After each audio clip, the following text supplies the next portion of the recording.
Hello, mixtresses and mixters. This is Mixtress Ray, and you're watching Mixtress Video. We're going to do another unfair comparisons video today on the Muse Tarot versus the Moonchild Tarot.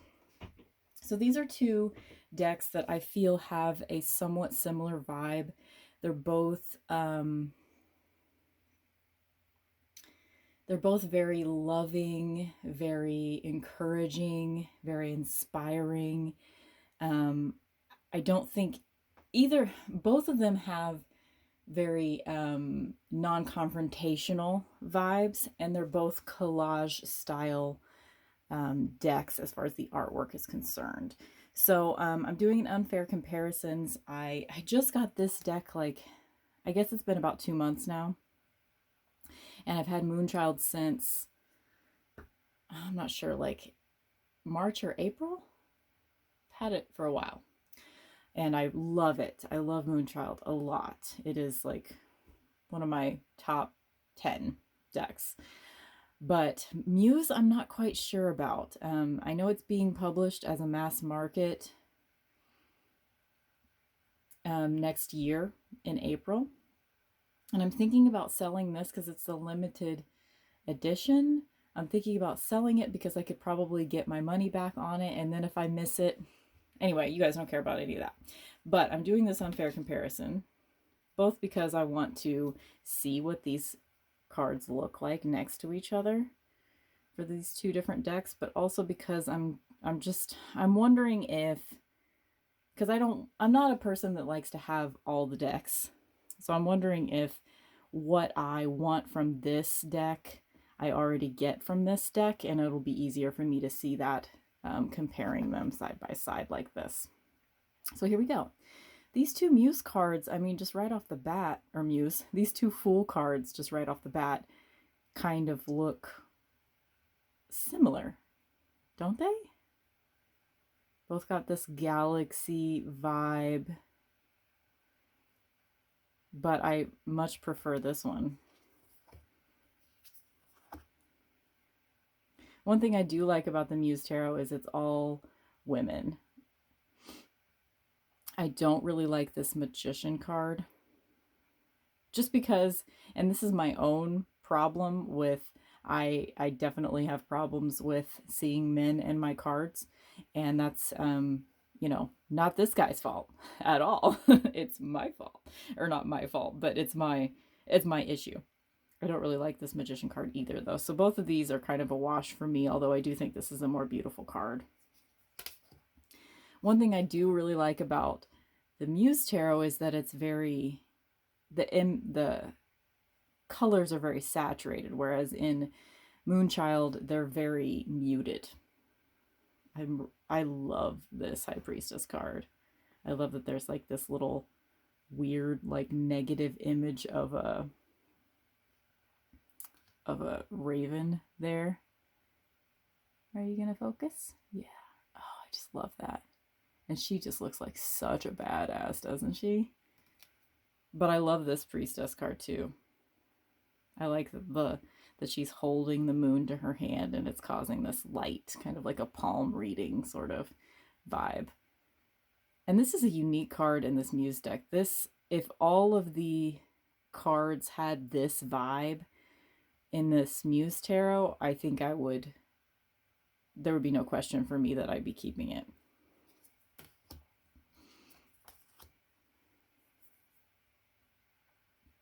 Love this Empress. I really like the whole Maiden Mother Crone phases of the moon vibe that you get simply from showing two profiles and a front view. And she's got the as above, so below thing going on with their hands and everything. This just looks like a model to me. I mean, this is kind of, some of the things that I'm going to say are going to be similar to what a lot of people say about the Starchild Tarot.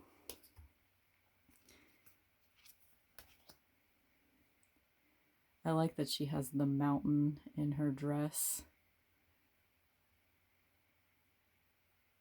And he just looks like, he's the lead singer of like a heavy metal band or something. Um, I really like the Moonchild Hierophant card because, you know, if you look inside this cape, it's just like a galaxy, and then there's this one like planet right here that actually looks kind of like an eye. Um, I think that's beautiful. I think it's beautiful that like your teacher, your guide could come in any form. So this like leaves it more open to however you want to interpret the Hierophant. Whereas to me, this almost looks like, you know, aloof naked model sitting on the top of like, why is this person seeking out the guidance of aloof skinny model lady? You know? And I'm definitely not a person that like, this is nothing against the creators of either of these decks, anything negative I have to say. It's just my own projections of how I personally view the meanings of these cards. It's all personal. It has nothing to do with, it's all personal for me. It's not personal against them, if that makes sense. I don't want any creators to see this video and feel like I'm putting down their work, because that is not how I feel. It's just tarot is so personal that like you can really like get nitpicky about small details with tarot. And I'm willing to do that and share those opinions, but I just don't want you guys to think that I dislike Chris Ann's work, anything that I'm going to say, or that I dislike Danielle Noel's work. I have actually bought every single one of Danielle Noel's decks, and I'm going to buy her Starseed Oracle that's coming out in January. I've already pre-ordered it, actually. So anything negative I have to say is, and I've pre-ordered the Light Seers Tarot from Chris Ann as well, from the mass market edition. So I love both of these artists. I just want to put that out there. No matter what I say, I really like both of these artists and I respect them. And I think that they're both really awesome people. Not super drawn. I'm particularly picky about lovers cards. Not super into either of these cards. Although the longer I sit with this one, the more I can understand what's going on. Like even looking at it right now, like seeing this pyramid in the background as sort of the third object in the lovers, that can sort of symbolize the sort of angelic presence that's in like the RWS lovers card. This one I like. It's just the color story that it's telling is just not doesn't particularly work for me. I love this Chariot card. I love not sure where my computer is like restarting right now, but it is. Okay. I haven't even touched my computer. So I love the sort of like energy of her harnessing this entire like herd of, is it a herd of horses?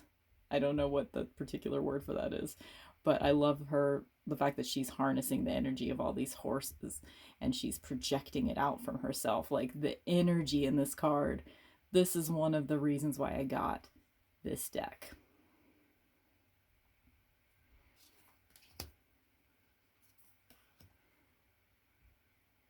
Similar strength card vibes with both of these decks. You've got a pyramid in both of them. You've got like a sun or moon in both of them.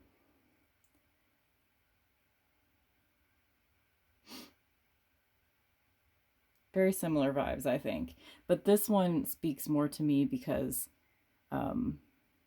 this woman is a yogi. And she's on Instagram and she has this energy that she expresses through her yoga poses that is just very unique and very beautiful, and you can see that represented in this card. So for me, if I'm directly comparing them, forgive my computer making noises in the background. I'm just going to try to ignore it because I don't know what it thinks it's doing. It's a 10-year-old computer, so, or 9, I guess. It's technically 9. So it's, wow, it's getting up there. It could be dying right now. I don't know. Again, gonna try to ignore it. What was I going to say? I don't know. I don't know what I was saying because I did get distracted. I told you guys I wasn't going to get distracted by my computer. Similar vibes in these two hermit cards, too, I feel. Like you really get a sense that she is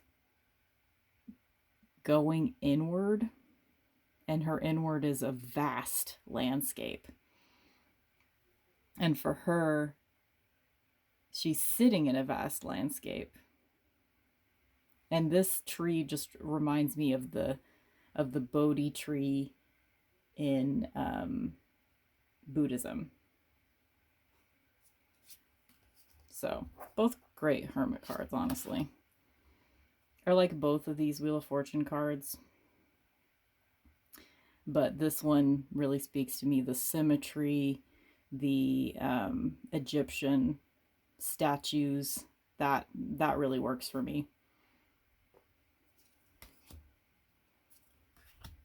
I'm not trying to like pick a winner with both of these cards, but that is kind of like, since I am doing this for me too, trying to decide if this deck is something that I need to keep, because I would really like to. I'm thinking about doing a depth year in 2020, and I'm still working out how exactly I'm going to execute it.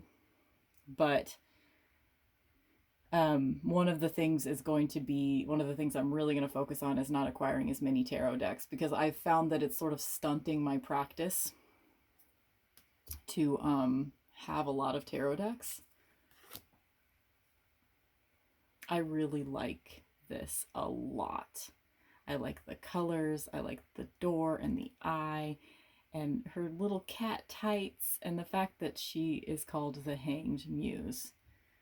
And just the dynamic energy here is gorgeous. And she's doing like a Tai Chi pose too, so it's kind of similar energies, honestly.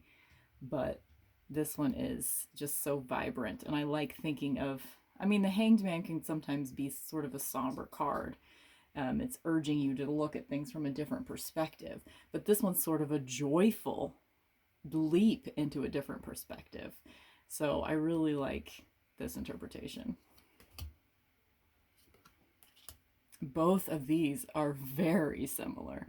You get this, it's more of like a dance with death here, and here it's, you see, this posture is one of total transformation, you know, like, and you get her head down here at the bottom, like she's got all these spider webs, but she's about to break out of them and transcend. So I like this a lot, but I do think it's a very similar vibe. And this one's just breathtaking. It is just a gorgeous death card. Both of them are sort of reclaiming death as joyful transformation. This one's like a little less joyful, but I still like what both of them have to say here. Temperance is a big one for me. Temperance is important, and I like both of these. I enjoy that this model sort of looks, to me, she kind of looks like a baby Tilda Swinton or something. I like the sort of androgynous vibe coming from a Temperance card. I think that makes sense. But this card, I have had some seriously transformative moments. I've had transformative moments with this particular card. And so if this is a which one's better, she wins.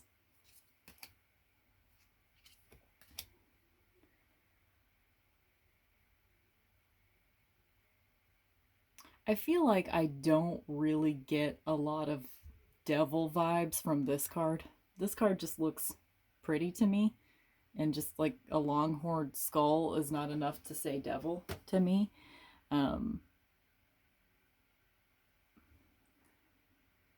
I do like that these figures have, you know, these little puppet strings going down to her, and how everything that's like above her hair, everything that's like in her head is this sort of devil territory. It's all in her head. She's not actually chained.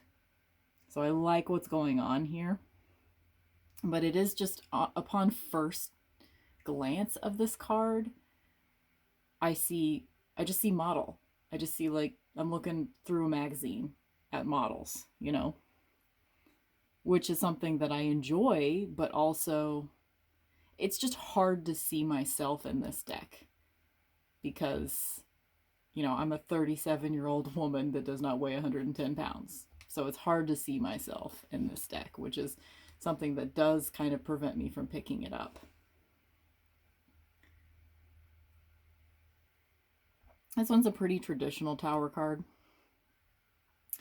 But I really like that this one, the tower is all in your mind. A lot of the symbolism in this Muse Tarot is about what's actually going on in your mind. Both of these star cards are gorgeous. I particularly like the energy in this one. How there's just like this sun in the background. What is that? You gotta spit on the card or something. I like this water coming up through her center. Sort of gives you that Aquarius energy. She's got these little spiky stars that she's holding in her hands, and she's projecting that light outward. This is gorgeous. I don't have quite that many feelings about this one, but it's still a beautiful image.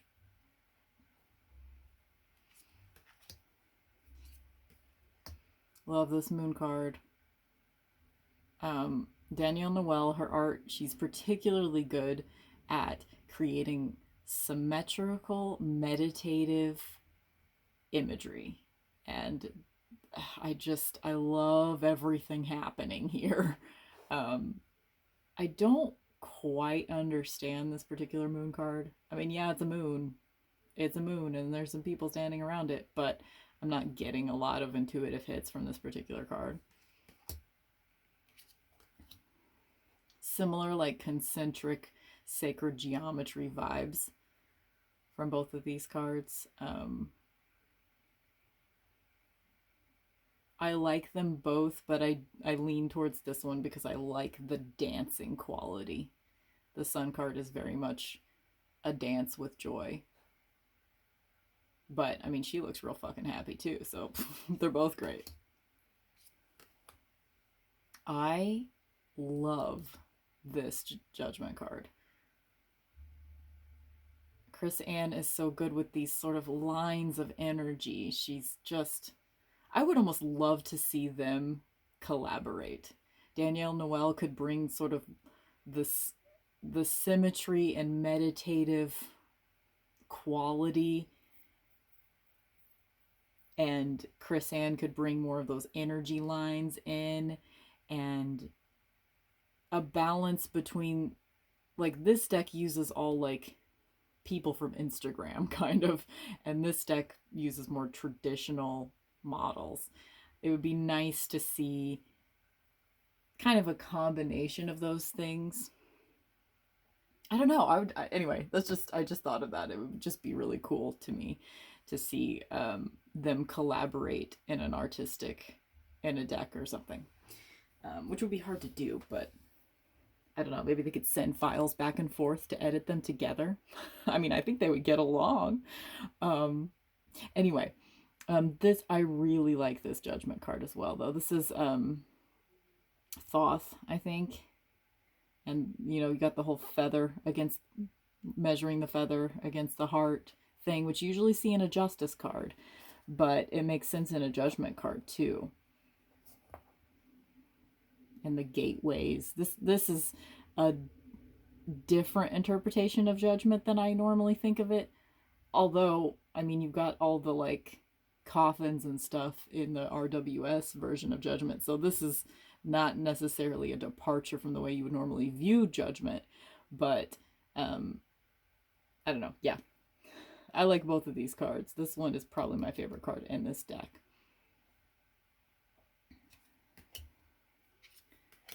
I guess I'm just super picky about world cards because there are not very many world cards that I like.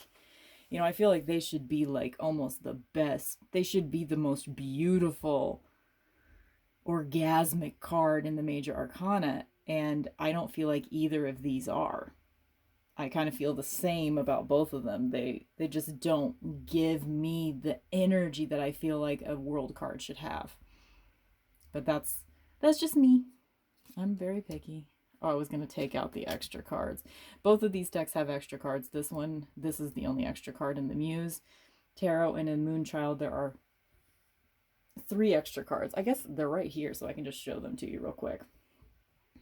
Shadow Work, Moonchild, and Divine Wisdom. And I typically keep these cards in with both of these decks, but they just, since you can't really directly compare them, I was going to take them out. Okay. Then we get Ace of Wands. I am not a huge fan of changing the words, changing the names of the... I'm just traditional in that sense. I would just like to have Wands, Swords, Cups, Pentacles. Boom. I can deal with it, but it's just kind of cheesy in Muse Tarot, in my opinion, because we have Inspiration for Wands, Emotions for Cups, Voices for Swords, and then Materials for Pentacles. So I find that a little cheesy, but that's okay. I love the colors here, though. Like the desert feeling of a Wands card, I really like. But I also love this, how it's just kind of a traditional Wands card. Not really super into either of these 2 of Wands, honestly. This one's just like way too much white space for me. This just doesn't work for me. On an artistic level, it doesn't work for me.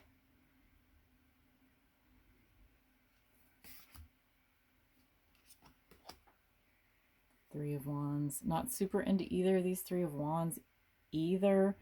It just kind of throws me that there are 2 figures that are essentially the same person in that card.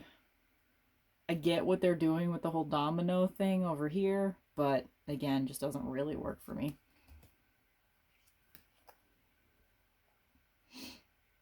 I like this 4 of Wands. I like the idea of like a celebration can look very different than just being a straight up like wedding or something like that. I mean, these people are just meeting for like a full moon meditation or something.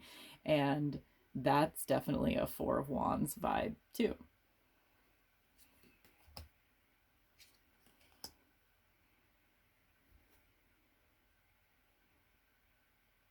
Both of these 5 of Wands kind of confuse me, honestly. But this one I have made more peace with, probably just because I've had more time with it.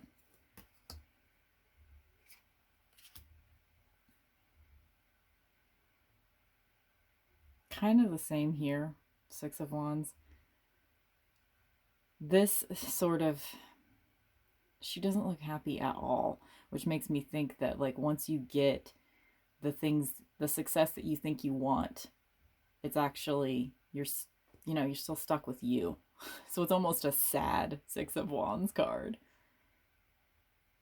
And this one is just, I don't know, again, I just feel like I'm looking at a model. Like both of these 7 of Wands. I like this energy of just sort of like breaking through. You're finally breaking through. And I like this, she's gone out on her own. I don't know if she's trying to get to here or if she's come from here, but there she is, and she's going. She's getting there. I like it.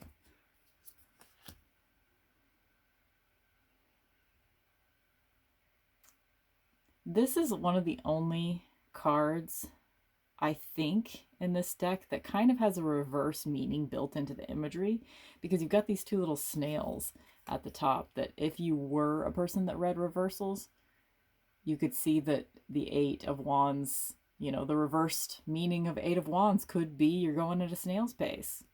So I kind of like that little tidbit built in right there, even though I don't read with reversals, but this is a nice image. I like it. I like the movement in it. I also like this, how you're sort of going through this pathway and you're just trucking along. It doesn't sort of give you that as much of a movement feeling as this does, but I still really love that image.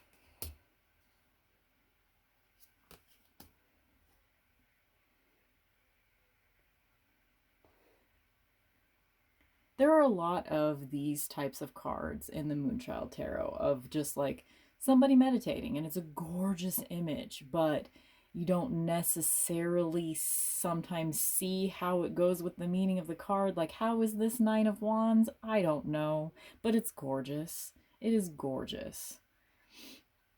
I'm not sure how this is Nine of Wands either. I have problems just interpreting the Nine of Wands in general. Like, what is the Nine of Wands? I think of it more, tend to interpret it more the way that Wild Unknown interprets it, as being sort of like you're stepping up and it's like you're almost there kind of thing.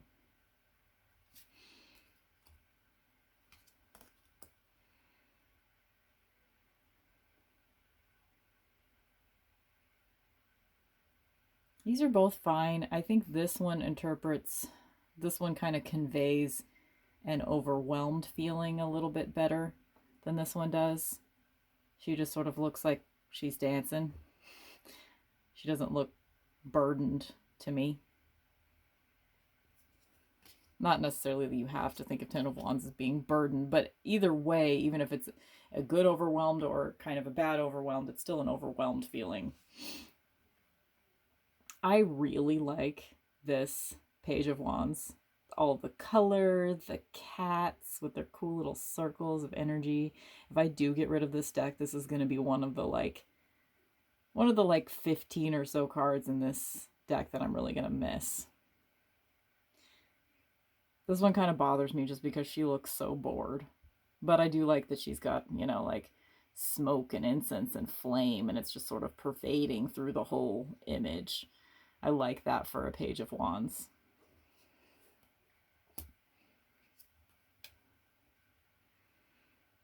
These are both good. Knight of Wands. I like that he's in two places at once. Kind of flaming around. He's flaming around. He's flaming around too. That's my new catchphrase for Knight of Wands.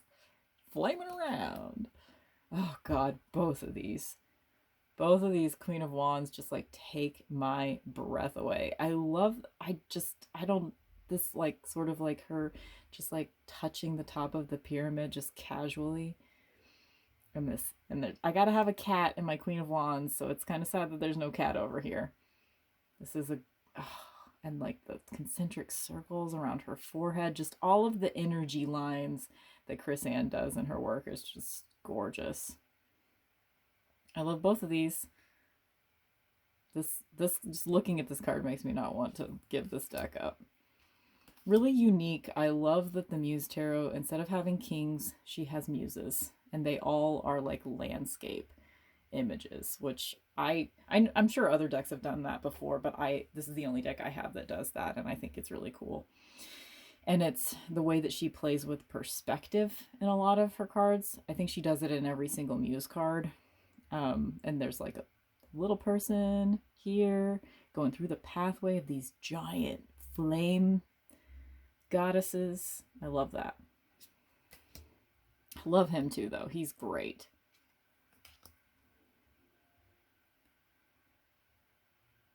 I kind of prefer there not to be people in my ace cards. That's just a personal preference. But I do like that she sort of looks like she's emerging from the water and taking a breath.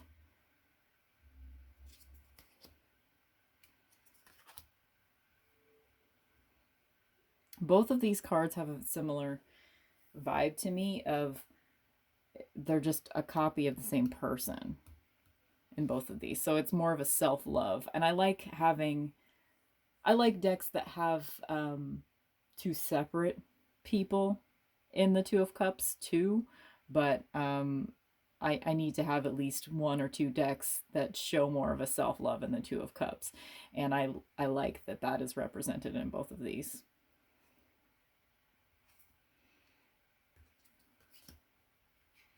Love both of these Three of Cups. I'm picky. I'm not actually picky about the Three of Cups. I just love the Three of Cups in almost every single deck. I don't, unless there's dudes in the Three of Cups. I can't deal with dudes in the Three of Cups. To me, it's a maiden, mother, crone, goddess energy in the Three of Cups. So if I see a dude, I'm immediately turned off. Um, I almost got rid of Santa Muerte Tarot for that reason, but I like that tarot a lot, so I'm gonna forgive the fact that there's a dude in that card. Do you guys have that same? And I hate to like I'm projecting my problems. Like it's you know any dudes that are watching this right now, it's not your fault that I have dude problems. So if you can try not to take it personally, it's just the patriarchy. That's what it is. But I love both of these. I really do. Even though she's very modelly, I still think she has something behind her eyes, that's not a bored look. It's the bored look that I can't deal with. It's not, the fact that I can deal with skinny people.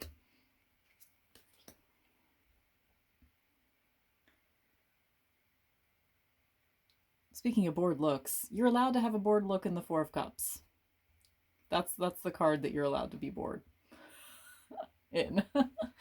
um, I love both of these. This one is just doesn't really do it for me completely, but I could get something from it if I really spent some time. There's the sacred geometry, there's like the depths of the water underneath, like she's sitting on top of it. She's sitting inside this cup. It's like she can't see what it's offering her because she's inside of it. So I can get something from this.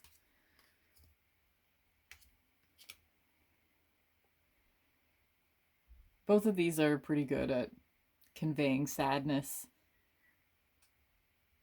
in a unique way. I mean, this one's a little bit more traditional RWS. Those are both good. Both good. This one is just too sad for me. Like, I think of the Six of Cups as a very happy thing. Although I could see how, you know, Six of Cups might not be happy for everyone. Your childhood might not be something you want to remember. So this probably works for a lot of people, which is probably refreshing for them to not see like a super happy Six of Cups if that wasn't your experience. So I feel like you could get any emotion you want to feel, good or bad, with Six of Cups in that imagery. But in this one, it's just, I don't know, it just looks sad to me.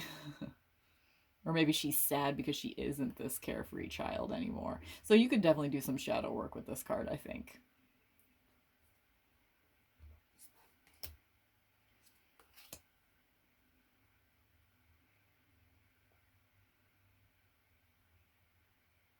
I just don't like this expression. Does not work for me. And I like this one though. I like that one a lot.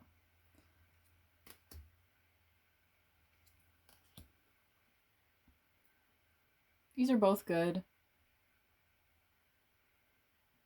I like sort of the more expansive world happening in this one. And this is expansive too, though, really. You just have to use a little bit more of your imagination to see the expanse here.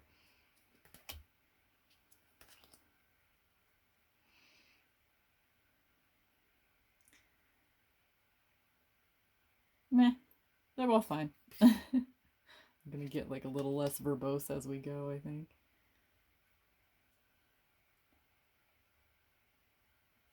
I love the Moonchild Ten of Cups. This is beautiful. Beautiful, beautiful, beautiful. And this one's, it's fine. I don't like that her head is cut off. I like what's happening, the ideas here, but I don't like that her head is cut off. Maybe she just had too bored of a look, so they had to cut her face off. This one I am a little confused by in general. Like, I think it's a beautiful image, but it doesn't give me, like, with a Page of Cups, I want to see like rainbows coming out of your hands. I want to see like a lot of energy like this has. And I don't see energy with her. Both good. Knight of Cups. I really love this one a lot. But this is beautiful too. A little disappointed in this Queen of Cups. I probably shouldn't be, because there's a lot going on here. You know, you got the person up here, and under the depths is all of this. It's an entire ocean of a queen. So I think I just need to talk myself through it. I love it more already. It's just an aesthetic thing, I think.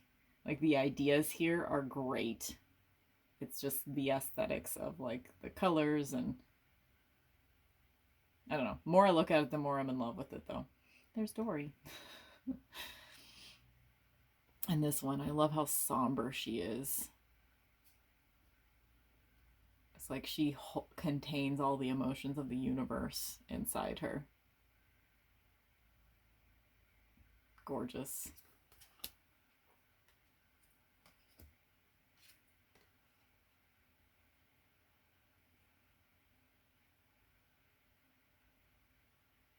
Both good. Like he's got that he has these little anatomical hearts.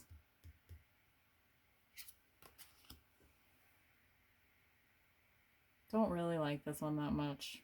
It just looks like a hair commercial. Love the owl, though.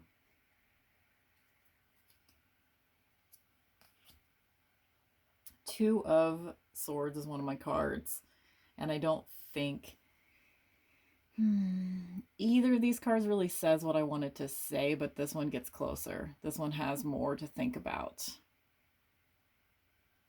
I'm starting to see, like, when I do readings with this deck, it doesn't really work for me, but looking through the cards one by one, it's like, oh, okay, maybe this needs to be a meditation sort of path working deck where I just pull one card and really think about what the imagery is trying to say.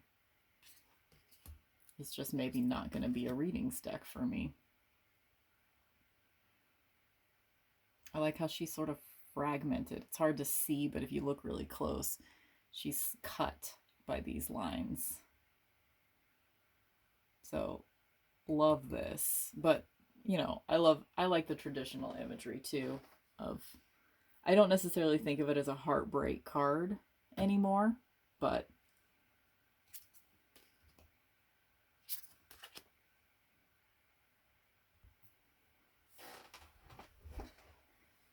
like both of these, I love this whole, like, she's taken a bath in the universe.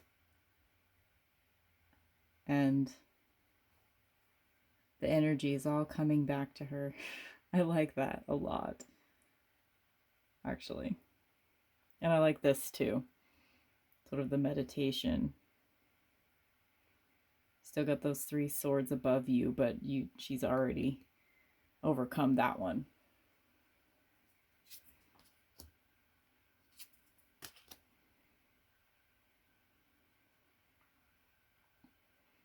This one, not sure exactly how to interpret this. Again, I just get a lot of model vibes and it distracts me. But this tells me what I need from 5 of Swords. She's alone in the forest with 5 swords pointing towards her. She got them, but now she's alone with them. You know?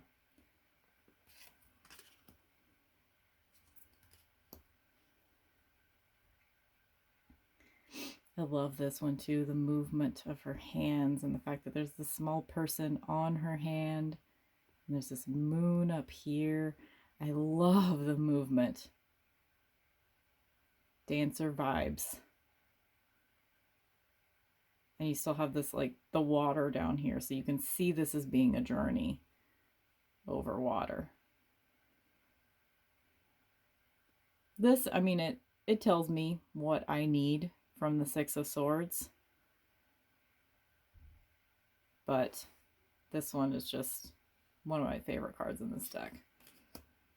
Another of my favorite cards in Muse right here. Love it so much. And this is another one that you have a reversal baked in because you see the more sinister faces of the foxes and the woman. Love this card so much. Really do. And this, I mean, this tells you what you need to know, but this is kind of a model-y vibe card on the Moonchild side this time.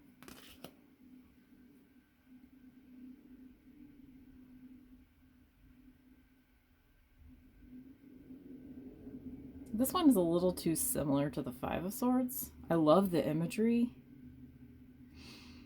but I'm not sure. I mean, it kind of says what it needs to say because she's sort of like trapped inside these swords. These are both good.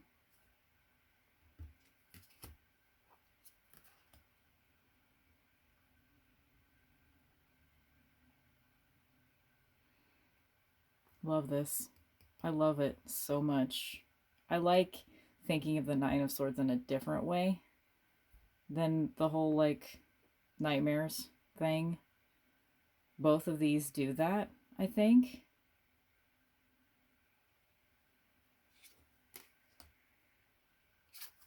And both of these have like sort of an easier to handle interpretation of the Ten of Swords.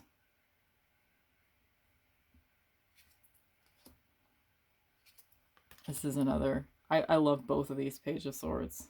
Both of them. I like how with these like funky concentric rings, galaxy lines that are sort of on top of her head. I like how it makes it almost look like she's older. Because there really aren't any older people in either of these decks. But this gives sort of an older vibe to a page, which I like. Because you just don't see that. And she's amazing. I've seen some of her, like she like goes on these funky rants on Instagram, and she's cool.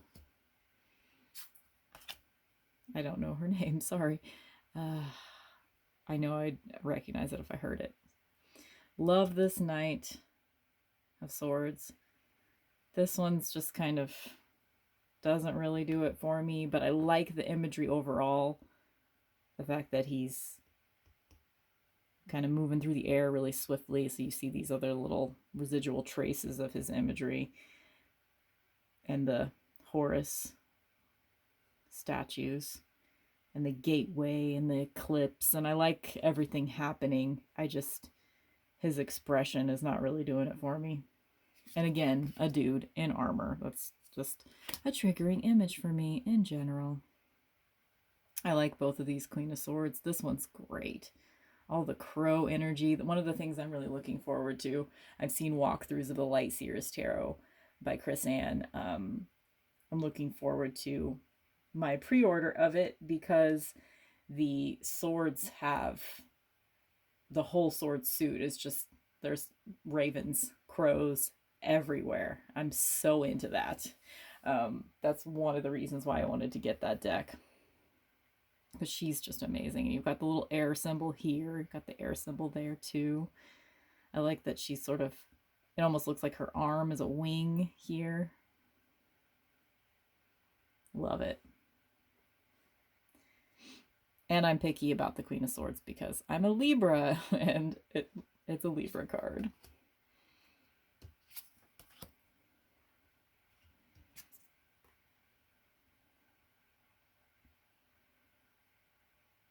Got the air symbol again, and the dancing and all the movement in the air, and like, yeah, gorgeous.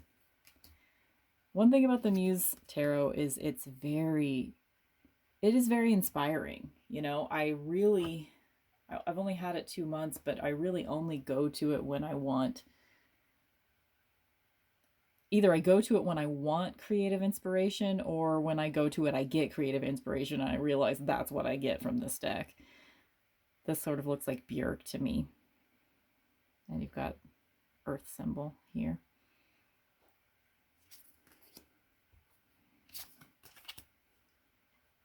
I really like this Two of Pentacles.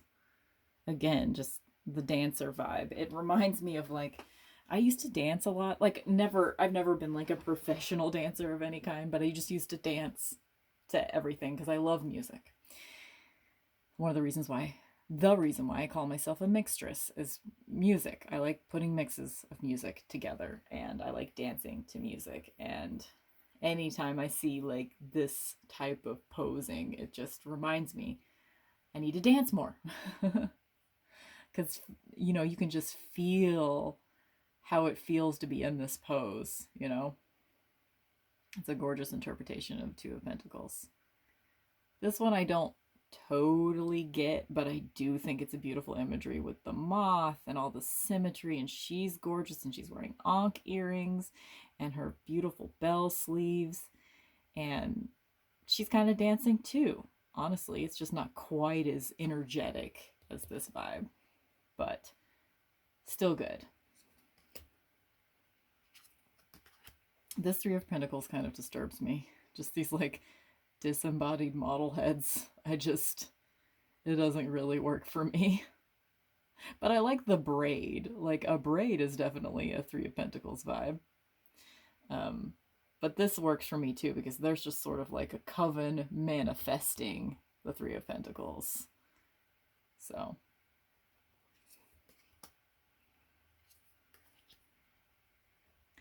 she's beautiful, but again, I just get so many model vibes. This one I feel like is too constricting. Like she's literally choking herself. And I don't see, I mean, an aspect of the Four of Pentacles is like maybe you're hoarding, maybe you're keeping things too close to you, but that's not the only interpretation. And I feel like that's the only interpretation you can get from that.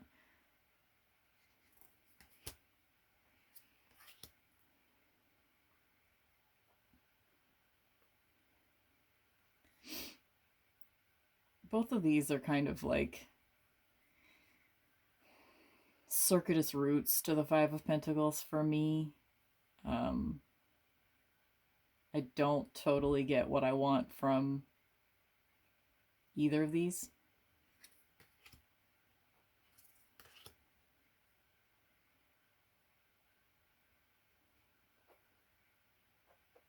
I feel similar with this. I like both of these images.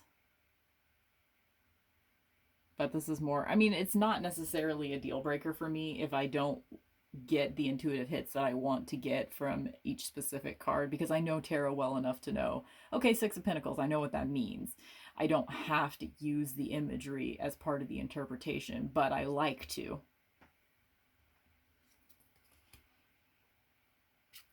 This is one of my favorite cards in the Muse Tarot too, because she's got boots. I love the dichotomy of like frilly dress and like badass boots.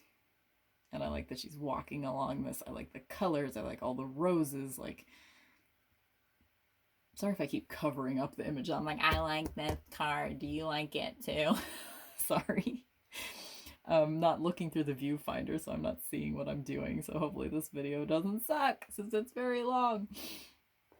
I like both of these cards though. I mean, I feel like a meditating person in the Seven of Pentacles makes sense. And I like that she's not like a typical perfect model. She's a human person. I could look like that right now, I like both of these eights.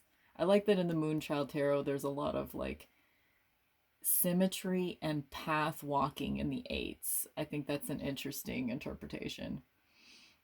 And I like that she, you can get some good spider imagery in a lot of Eight of Pentacles cards.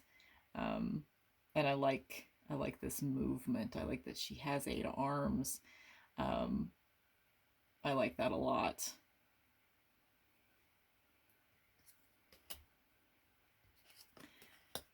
Wow.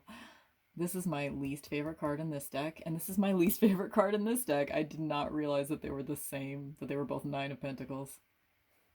I don't think I'm too picky about Knight of Pentacles. I do like there to be a falcon in the Knight of Pentacles. There are certain things about the RWS that I expect to see in every single deck, which is stupid. It shouldn't be that way. There are different interpretations for a reason. But, like, I want a black cat in the Queen of Wands, and I want a falcon in the Knight of Pentacles. It's basically just, um, it's animal related. I need to have animal familiars represented in cards, and I don't really get that with either of these decks. There are some animals in this deck, but I don't think there are a few animals in this deck, I guess, but they're mostly just like ravens and things like that, and statues of animals in that deck. But yeah, I don't really like either of those cards. You would think I'd like this because of all the movement, but I don't. It's because there's so much empty space. That's what I don't like about that card. These have similar vibes. I prefer this one.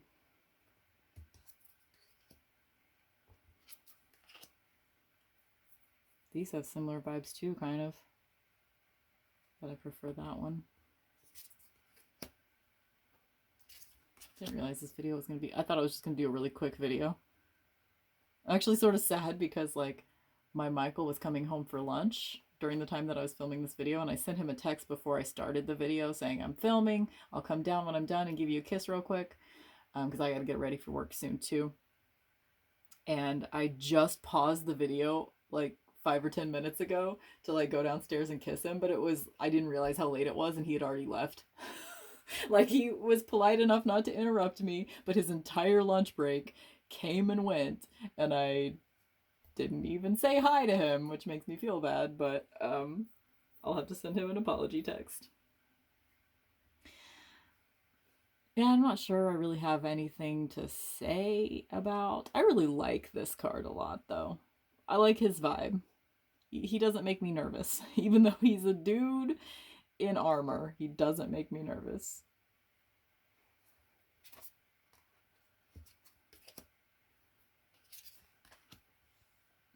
These are both gorgeous.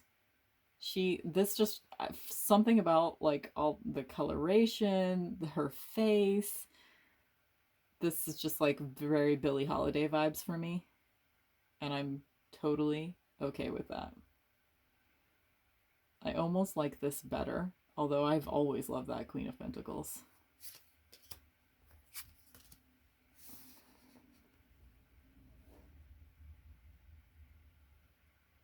Yeah, again, I love the perspective.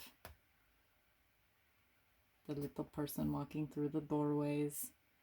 Let's get out all the Muse cards and look at them together. That sounds fun. Because I think they all have like a person walking down a pathway and bigger people. Okay, it's taking me way too long to go through these. I should really be getting ready for work at this point. What if I'm late? Okay. Voices.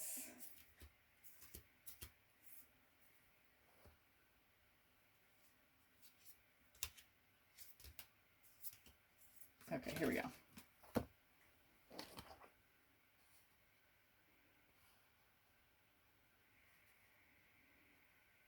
Yeah, I thought that this one didn't have it, but it does. There's a tiny little person in a boat that's sailing through. I mean, she's not leaving much room for somebody to go through this pathway like you can go through the rest of these pathways, but it's still happening. That's pretty cool. And she's got fire wings. She's got water spewing from her heart. And she's just dancing with her kite. And she's covered in roses with her feet in the earth. So yeah, that's pretty cool to look at those together.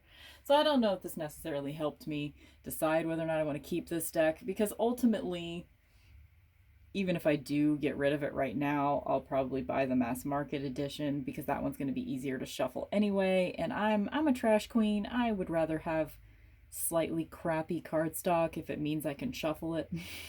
That's just how I am. So anyway, I hope this was like useful to you guys in some way. Um, let's go ahead and just like, while I babble at the end, just have you guys looking at the backs of the cards because they're both pretty. So pretty. There you go. Okay.